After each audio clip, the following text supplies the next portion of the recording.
Bahkan ketua DPR mengatakan, udahlah kita jangan bicara tentang pemilihan presiden dulu. Kita bantu, kita support pemerintahan sekarang. What? Saya bilang, kok support sih? Kan harusnya dia bilang kita awasi pemerintahan, kita lihat sesuai dengan fungsi kita. Kalau bengkok kita luruskan, kalau lurus ya kita benarkan, kan begitu. Tapi tiba-tiba support. Maka saya lihat lingkaran kekuasaan kita itu adalah lingkaran yang satu saja. Jadi semua mengatakan Prabowo hebat, Prabowo presiden yang sophisticated, padahal angka-angkanya belum menunjukkan hal itu.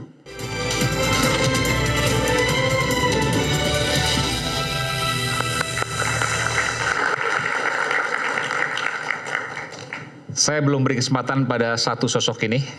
Ia adalah Profesor Ferry Latuhihin. Prof, silakan. Terima kasih teman-teman, terima kasih Bang Aiman. Saya agak bingung ya, ini kok dari dulu membicarakan. Ini nggak gelap tapi ya? Nggak gelap kan?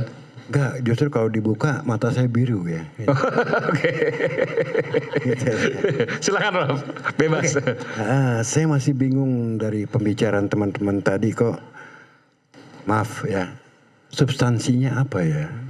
Cuma membicarakan soal gaya. Dan kalau kita ngomong gaya itu ya masalah like and dislike. Ya, kalau saya suka saya bilang wah mati-matian saya bela. Wah dia ini boleh dibilang menjadi suatu figur yang memang kita butuhkan gitu kan ya. Yang lain bilang enggak itu bohong semua gitu ya. Nah saya pengen menikik ke arah substansinya. Sebab yang namanya seorang menteri itu tidak terlepas dari apa yang namanya policy. Kebijakan. Saya nggak penting dia mau gaya cowboy ya kan, gaya dangdut lah whatsoever, nggak penting buat saya gitu loh ya. Dan masalah policy ini yang menjadi pertanyaan saya, apa sih polisinya kalau mau 8% growth? Kan begitu. Karena kan kemana-mana beliau ngomong soal 8% growth gitu loh. Saya nggak penting gayanya. Nah ini yang menjadi pertanyaan saya. Nah soal gebrakan-gebrakan beliau, saya salut. Luar biasa ini orang beraninya. Ya, jadi bagaimana dia sampai berani bilang head to head dengan LBP ya, yang selama 10 tahun bahkan boleh dibilang ya LBP lah yang membawa. Bahkan di awal orang-orang berpikir bahwa Pak Purbaya ini orangnya Pak LBP, dititipin oleh Pak LBP. Ternyata pas waktu menjabat seberangan juga dengan Pak LBP.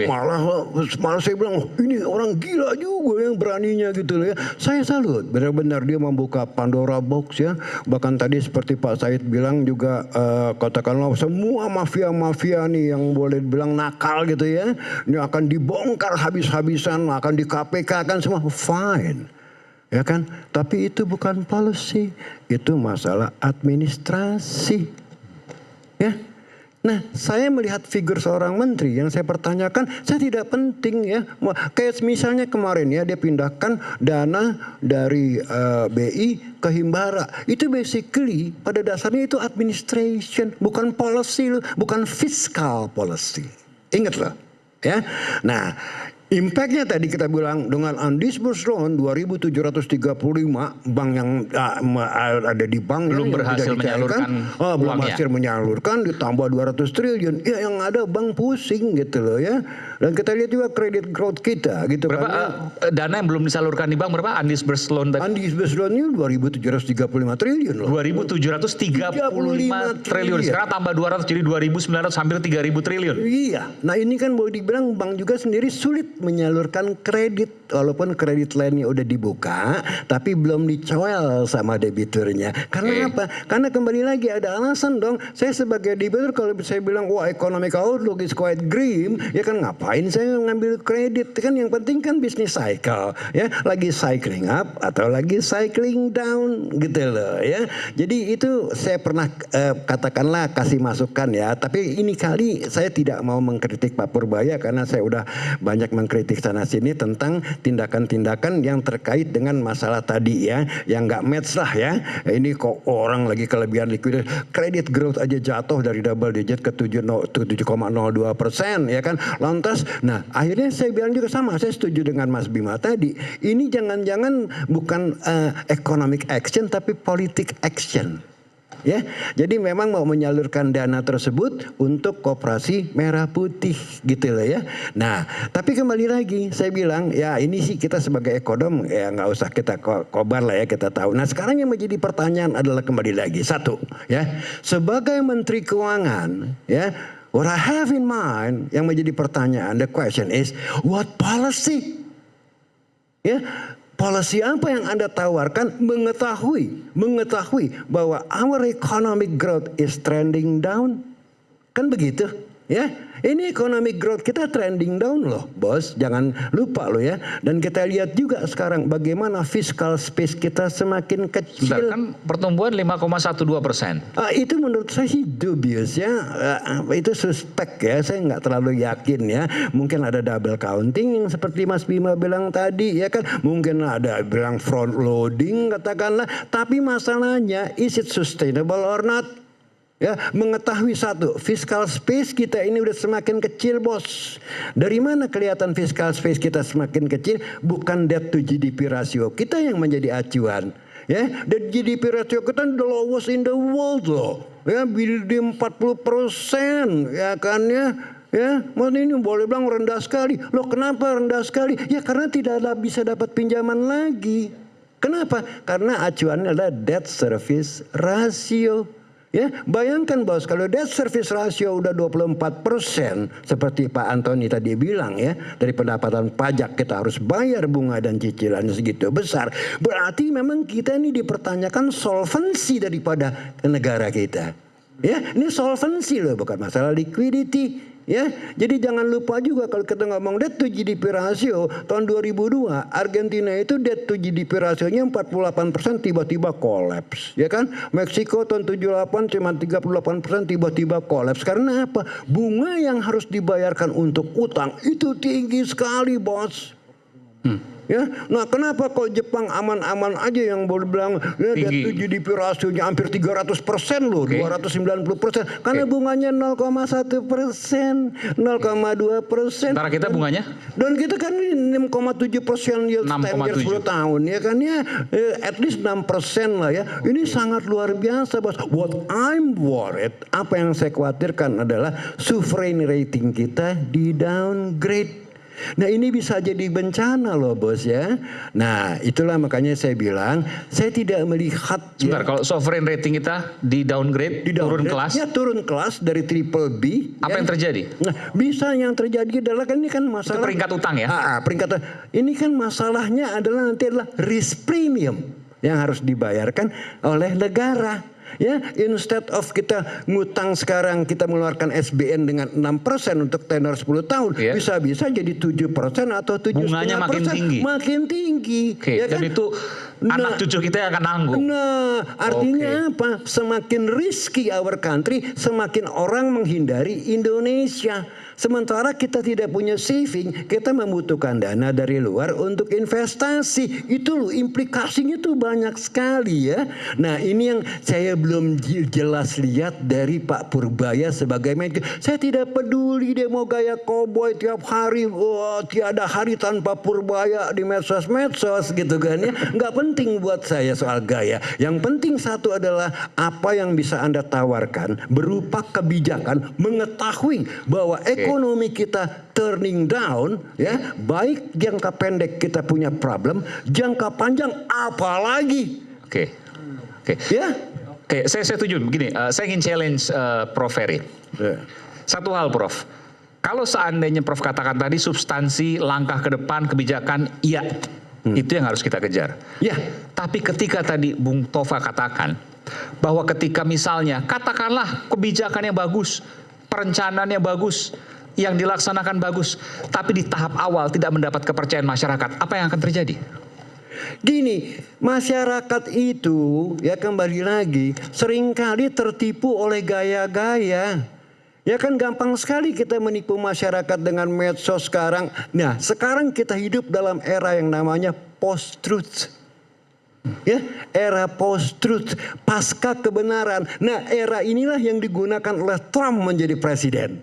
Bagaimana mereka menggunakan media sampai akhirnya Trump menjadi presiden? Ini karena tadi ya, yang namanya kebenaran, ya, kebohongan yang diulang-ulang dan dipaksakan dan dipromosikan, akhirnya orang percaya sebagai kebenaran. Ini namanya era post-truth. Tidak perlu dengan substansi. Ini tidak yang substansi. Nah, sekarang saya sebagai ekonom mempertanyakan substansinya apa. Dan kalau kita ngomong substansi, bedakan antara administrasi dan policy.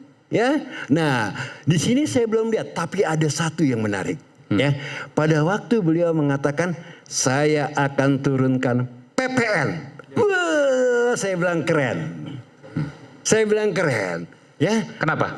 wah, ini kan memberikan tambah kepada disposable income rumah tangga. Oke. Ya, PPN. Harga-harga akan lebih murah. Ya, contohnya Vietnam, ya kemarin turunkan dari 10% menjadi 8% dan keluar angka pertumbuhannya 8,2%, bos. Kenapa PPN diturunkan? Itu menarik karena rakyat kita ini sebagai konsumen mempunyai disposable income untuk konsumsi lebih tinggi. Oke. Nah, makanya di sini nih saya bilang Purbaya udah ada on the right track, tapi masih di dalam, ya, masih pendek sekali langkahnya. Oke, Dia cuma ngomongin PPN. Saya bilang, kenapa Anda tidak tawarkan corporate tax diturunkan? Pajak badan. Pajak perusahaan. Pajak badan, iya. Ya, Betul. supaya net marginnya lebih tebal dan bisa mempertahankan karyawan. Jadi PPN diturunkan, pajak badan diturunkan, Turunkan, pajak Bos. penghasilan PPH diturunkan. Diturunkan. Kenapa, bos? Kembali lagi satu. Tapi nggak ada uang nanti negara. Persis. Dan ini yang saya inginkan. Nggak ada uang negara. Bukan nggak ada uang, ya. Negara harus punya uang seminim-minimnya untuk memberikan ruang kepada swasta. Ya, ingat lu bos, semakin besar negara mendapat uang, semakin tinggi moral hazardnya, termasuk korupsi. Contoh, dari awal, ya, hal kecil Hambalang zaman SBY, ya, lantas muncul IKTP. Zaman Jokowi, ya, lantas muncul spending yang gila-gilaan IKN, ya, kenapa? Ya, lantas muncul infrastruktur gila-gilaan sampai Kertajati itu nggak tahu sekarang itu karena negara dianggap punya uang, ya, bansos gila-gilaan dan akibatnya apa? Terjadi misallocation of resources. Ya, nah di sini yang saya bilang government failed. Ya, government tidak bisa menjadi agent of development. Nah, dalam ekonomi disebutnya government failure, bukan market failure. Nah, oleh karena itu kita lihat aja sekarang birokrasi, bos. Wakil menteri itu 108 loh. You can imagine. Ini kabinet yang lebih gila dari zaman Soekarno dengan 100 menterinya. Birokrasi begitu gemuk. Kenapa? They can afford it dengan pajak. Kan begitu. Jadi kalau mau ngomong efisiensi, kembali lagi kita harus cari, ya, memberikan space yang lebih besar kepada swasta, ya, untuk beraktivitas ekonomi karena swasta yang lebih tahu. Ya, Oke, tapi apa yang gini, dibutuhkan. saya belum terbayang. Oke, negara uangnya nggak usah banyak-banyak. Ya. Gimana bayar utang? Gimana bayar bunganya? Oh, gampang. Gimana bayar belanja pegawai?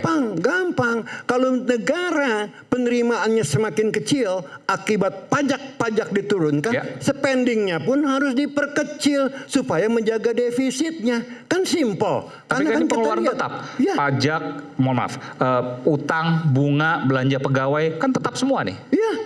Komponen tetap. Gimana cara mengurangi? Ya, usahakan untuk bisa bayar utang untuk tidak default, dan kalau perlu negosiasi, ya, kepada debitor, kepada kreditor. My friend, ya, saya harus merubah cara membangun negeri kita. Kalau umpamanya pajak diturunkan, ekonomi growing, dan saya yakin kalau you want to achieve 8% growth, ya, Anda harus melakukan yang namanya radical change. Ya. Gak bisa enggak, bos. You do the same thing, ya. You do the same thing, you expect different result. It is a big bullshit. Ya, yang kita butuhkan adalah sekarang kembali lagi, ya. Ini adalah game changer. Ya, dan game changer itu harus radikal. Oleh karena itu saya katakan negara ini terlalu dominan menyetir ekonomi kita. Malah lebih gila lagi kemarin mau bikin mobil nasional, Mopnas. Udah jelas-jelas dari zaman Soeharto itu Timur, Cakra, SMK itu gagal. Ya, kok maksa mau bikin mobil sendiri? Ya, dalam teori ekonomi ada yang namanya comparative advantage. Apa yang Anda tidak bisa bikin, jangan Anda paksakan bikin. Ongkosnya lebih mahal. Mendingan Anda beli dari orang lain. Fokus kepada Anda yang punya spesialisasi. Nah, oleh karena itu, ya, kalau saya Purbaya, saya akan fight bagaimana the size of the government yang begitu dominan dan begitu big karena ada penerimaan pajak ini harus dikecilkan, bos, untuk memberikan ruang kepada swasta, ya, untuk memberikan ruang kepada swasta, ya, melakukan aktivitas ekonomi baik konsumsi maupun investasi. Oke, sebentar, kita bicara real. PPN sekarang kan 12 untuk barang mewah aja kan. Tinggal 11. 11 turun lagi ke 10 berarti. Ya. 11%, jadi PPN kembalikan ke 10%. Kalau bisa 5%. PPN 5%. 5%. Luar biasa. Ada negara yang 5% misalnya di 5%. Karena ASEAN, apa? ASEAN Ya, misal. nggak penting, jangan bandingkan ASEAN. Tiap negara punya unique problem sendiri. PPN 5%, Iya. ekonomi kita naik. Ya, nih gini.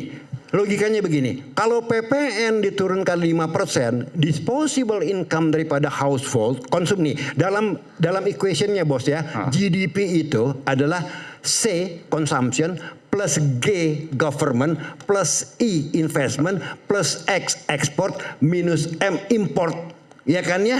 Nah, kalau G penerimaannya turun, ya, ini bisa dikompensasi dengan C dari consumer, ya. Nah, kalau Consumer itu kebutuhan rumah tangga, belanja rumah tangga. ya, exactly. Karena kan kita punya duit lebih, barang-barang bisa lebih murah. Yang kedua, kalau kita turunkan corporate tax, ya, net margin, bottom line daripada income statement dia naik. Satu, dia bisa mempertahankan karyawannya. Yang kedua, once they think they have the chance to invest atau expand, dia punya uang. Dan di sini, ya, ekonomi kita digerakkan oleh swasta, bukan oleh government yang gagal menjadi agent of development. Oke. Nah, jadi poin saya, Anda salah kalau Anda bilang saya pro rakyat. Salah. Anda harus pro bisnis karena yang menciptakan lapangan kerja adalah bisnis. Ya, Yang kalau menciptakan bisnisnya lapangan mati, kerja adalah bisnis, ya, bukan ya. pemerintah. Bukan, pemerintah malah begini, bos. Semakin besar penerimaannya, semakin ngawur spendingnya. Tadi saya bilang, udah jelas-jelas kok mobil Korupsi nasional itu gagal. Ya, udah jelas-jelas kok dengan banyaknya duit bangun proyek seperti IKN yang gak jelas-jelas. Ya, bikin IKTP, ya, bangun lagi infrastruktur yang luar biasa. Artinya apa? The more money the government get, itu makin kacau ekonomi kita. Karena apa? Misallocation of resources. Yang seharusnya ini kita sebagai warga negara bisa spending, ini digunakan oleh pemerintah. Belum lagi, bos, tentang proyek-proyek dan pengadaan-pengadaan yang ujung-ujungnya jadi bancakan. Terus terang aja, bos, saya tidak setuju yang namanya dengan program-program yang ultra populis macam MBG dan KMP. Ini udah salah dari awal aja, bos, udah salah. Kalau memang Anda mau melakukan apa yang namanya MBG, kenapa nggak fokus ke daerah-daerah tertinggal? Itu kan cuman paling-paling unit only 5 triliun, ya, dengan sistem kupon. Kenapa harus bikin budget 328 Tapi gizinya triliun? kan yang kurang nggak hanya di daerah terluar, nggak hanya 3T. Ada juga daerah-daerah yang bukan 3T, gizinya di bawah. Ya, oke, fine. Tapi kalau kita ngomong gizi, berdasarkan data statistik, as long as I know, itu 7,1% yang memang benar-benar urgent, ya, memerlukan gizi. Dan itu cuma 20 juta orang, bos. Kenapa yang harus disuapin 83 juta orang? Itu data dari? Ya, 20 juta data? itu yang memang benar masyarakat kita yang membutuhkan gizi. Gizi 20 juta itu nggak cuma anak. Enggak, ini juga bukan semua anak-anak. Oke. Mungkin anak-anak cuma 10 juta, suppose 10 juta, ya kan ya? Oke. Enggak 83 juta. Nah, sekarang saya bertanya, ada apa di dalam program ini? Sementara kita bisa dengan 10 juta, kok kita harus suapin 83 juta? Ternyata kan kemarin keluar tuh, kalau nggak salah ya, ada kilasan di Instagram ya, ada 11 yayasan yang ikut di dalamnya, ya.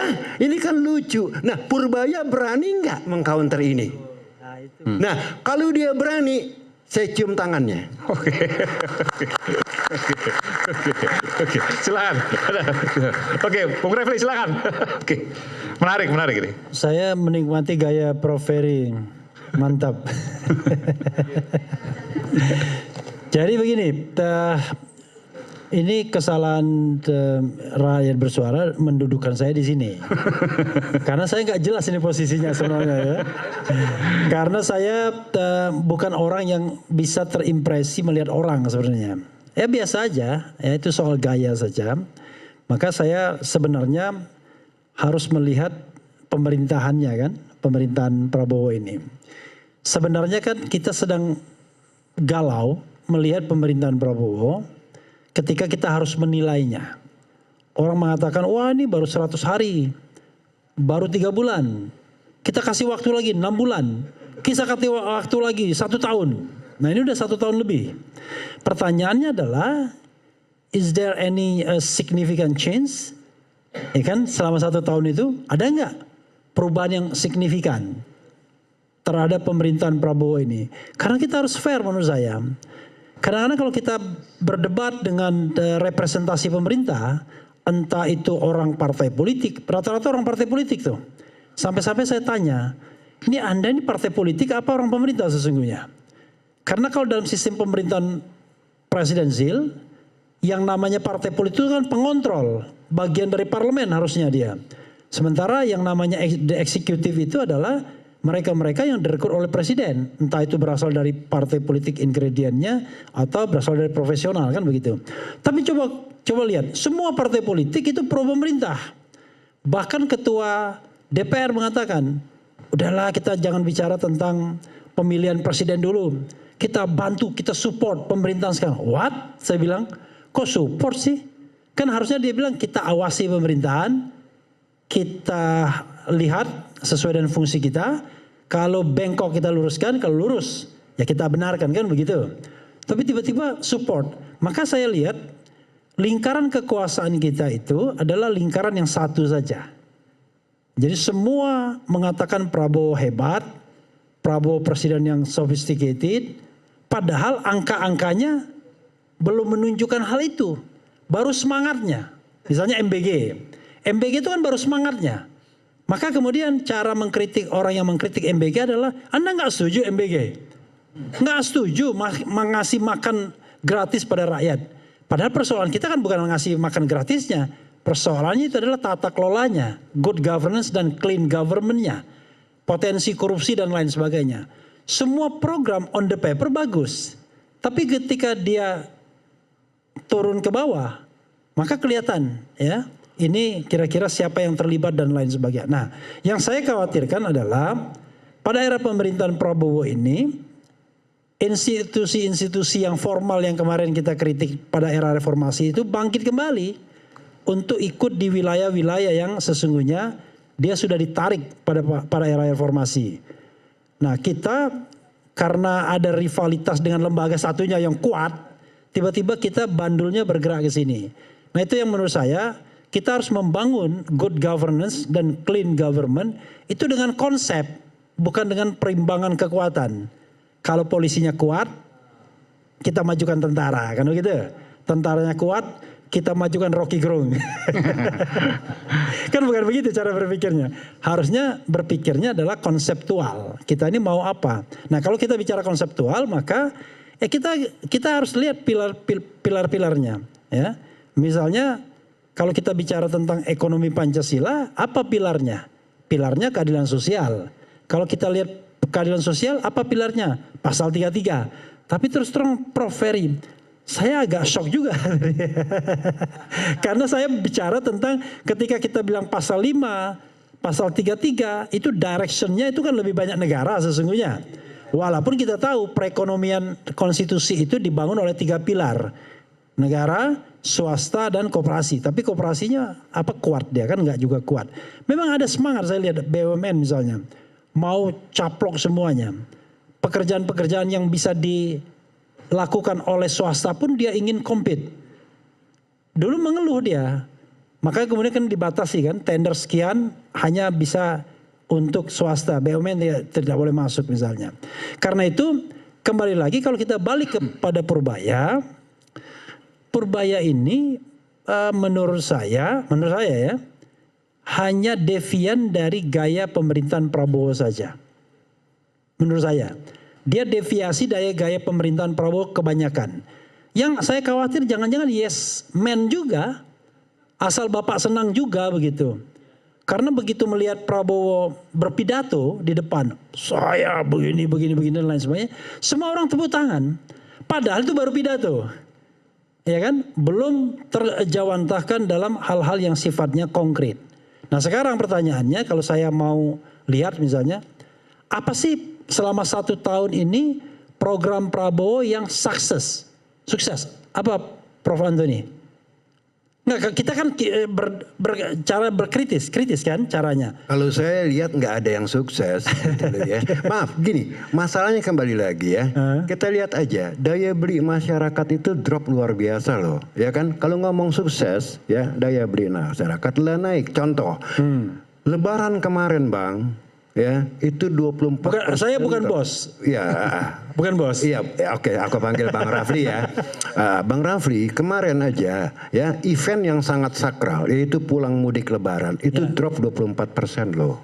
Ya, ini menandakan bagaimana daya beli masyarakat drop Ini tidak bisa juga disalahkan Prabowo. Ini adalah warisan daripada pemerintahan sebelumnya. Ya, oke lah. Ya, saya lanjutkan ya. Ya. Tapi maunya saya mengetahui bahwa ekonomi kita tidak baik-baik saja. Seharusnya Pak Prabowo juga menyatakan, amen, waduh kita dapat warisan yang buruk nih.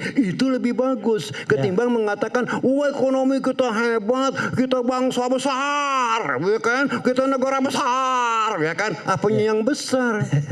Kalau kenyataannya adalah anak SMA ya disuruh 9 kali 6 nggak tahu berapa ya, apa dia kekurangan gizi? Enggak kan? Ya mukanya segar ya, gagah-gagah. 9 kali 6 bingung ya kan? Ya ini kekurangan gizi? Enggak menurut saya. Teruskan. Ya, makasih ya. Ya karena itu menurut saya kalau kita mau mengevaluasi pemerintahan misalnya 1 tahun, ya kita harus benar-benar objektif. Susah kalau kita berhadapan dengan fans club. Kalau fans club itu pokoknya pasti bagus ya kan. Nah karena itu kita harus lihat angka-angkanya. Saya terhenyak misalnya Chelios mempermasalahkan fabrikasi angka pertumbuhan ekonomi yang kata Prof. Antoni juga begitu. Coba bayangkan, kita ini sangat hidup dalam pencitraan ketimbang substansi. Ketika pemerintahan sekarang dianggap misalnya angka-angkanya statistiknya lebih buruk dibandingkan pemerintahan SBY, itu pasti semua gelisah itu. Nah khawatirnya karena kegelisahan itulah kemudian tiba-tiba ada angka-angka yang dipabrikasi, diangkat dan lain sebagainya. Padahal dugaannya kan masih gugatan nih. Ya kata Prof. Antoni bukan dugaan, itu memang dia sudah lihat. Iya kan, waktu di podcast saya kan ngomong begitu kan, 5% itu pabrikasi gitu. Nah sementara yang kita butuhkan ini kan harusnya bukan yang begini lagi begitu loh. Bukan rivalitas politik bahwa kalau kita datang di rakyat bersuara, Refli Harun pasti ngeritik. Kemudian siapa dari Gerindra, Hendarsam pasti membantah atau pasti mendukung pemerintah. Sehingga bagi dia nggak ada masalah di pemerintahan. Tapi bisa bagi saya masalah semua. Kan tergantung kita lihat sudut pandangnya. Cuma bagi perbaikan-perbaikan yang memang harus kita lakukan, memuat hal-hal yang keliru, salah itu kan jauh lebih bermanfaat ketimbang kita mengglorifikasi. Tapi saya tanya Pak biasa. Bung Refli. Ya. Kalau untuk Pak Purbaya ini sudah on the right track atau berlebihan atau justru masih kurang? Nggak peduli saya. Nggak peduli? Iya. Kenapa? Gaya itu kan bisa, coba ya Profesor Ferry. Saya tidak mendengarkan gayanya, saya mendengarkan substansinya. Ini bicara ekonomi loh. Ekonomi kan daya beli masyarakat. Iya, I know. Bahkan bisa berbahaya ketika pertanyaannya adalah kalau kita bicara mengandalkan kepercayaan, mana yang Anda lebih percaya? Omongan Menteri Keuangan atau pengaruhnya dibandingkan dengan omongan seorang presiden? Kan Menteri Keuangan kan hanya satu unit kecil dari sebuah sistem bernegara yang dipimpin oleh seorang presiden. Saya kira omongan presiden itu jauh lebih powerful untuk mempengaruhi psikologi massa, menggerakkan dan lain sebagainya. Tapi jangan-jangan omongan Bima Yudhistira juga lebih powerful kan. Kadang-kadang pengamat seperti Rocky Gerung omongannya didengar juga. Karena itu saya sebenarnya nggak tertarik dengan Purbaya ini dari awal. Cuma karena orang membicarakan Purbaya, ya terpaksa saya nonton juga. Ya memang agak aneh ya. Tapi bentar. Iya. Tapi menurut Anda, bahwa Pak Purbaya ini setidak pedulinya Anda melihat bahwa dia, karena Anda nonton juga tadi Anda katakan, Ya, bahwa apa yang dilakukannya sudah benar, it's a good start, on the right track, oke. atau tidak? Pertanyaannya by design atau alamiah atau natural? Silakan. Kalau by design saya nggak tertarik, makin nggak Menurut Anda tertarik. by design atau bukan ini? Rata-rata pejabat kita kurang jujur ya. Kita kembali saat lagi tetap bersama kami di Rakyat Bersuara.